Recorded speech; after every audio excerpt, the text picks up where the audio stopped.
Oke. Lalu melihat sekarang Pak Erick Thohir di BUMN, bagaimana tanggapan Bang Noel? Tak usah ditanggapin. Yang jelas dia punya dosa besar terhadap kasus saya. Mau gimana membicara tentang demokrasi? Kalau seandainya pejabatnya juga anti terhadap demokrasi. Tapi ya nggak apa-apa, itu menjadi catatan saya aja. Gitu. Biar siapapun pemimpin nanti ke depan, jangan arogan, jangan angkuh. Gitu. Karena ya namanya di era industri digital ini, kejadian apapun itu akan tercatat. Jadi nggak Ya. bisa, susah untuk dihilangi. Dan saya selalu punya catatan itu. Dan saya mencatat apa yang dilakukan terhadap saya. Oke.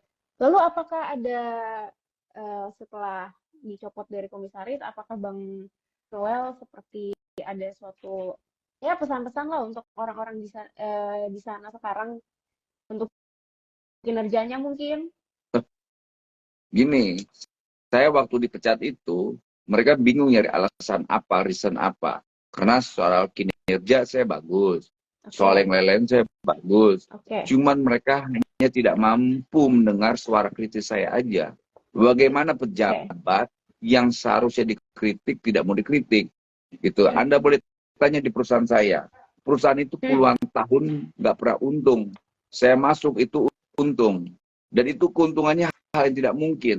Ternyata problem di BUMN itu cuma satu, punya komitmen bagaimana menguntungkan yang namanya perusahaan. Dan saya sebentar doang, cuma setahun doang, saya paling itu setahun setengah kali ya. Itu apa BUMN saya pimpin itu, ya saya jadi komisaris utama itu lumayan berkembang maju. Bayangkan dari pertama saya masuk tuh tatapan karyawannya aja kosong, seperti kayak Hmm. nggak ada harapan. Ketika saya masuk di sana, berapa bulan, energi positif itu atmosfernya itu bagus sekali. Jadi ada harapan, hope gitu. Jadi mereka bingung nyari celah saya. Saya nggak suka narkoba, saya nggak suka hal yang tercela. Saya hanya fokus bagaimana apa memberi sesuatu yang terbaik buat perusahaan.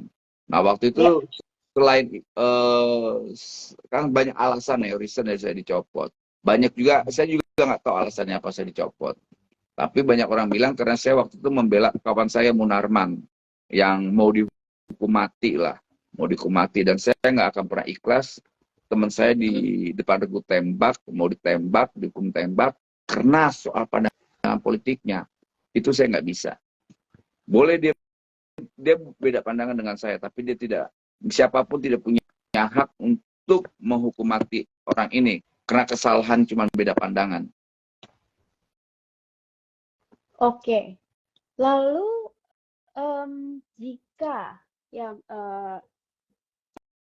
Pak Erick Thohir ini kan masuk juga ya di bursa cawapres Pak Prabowo.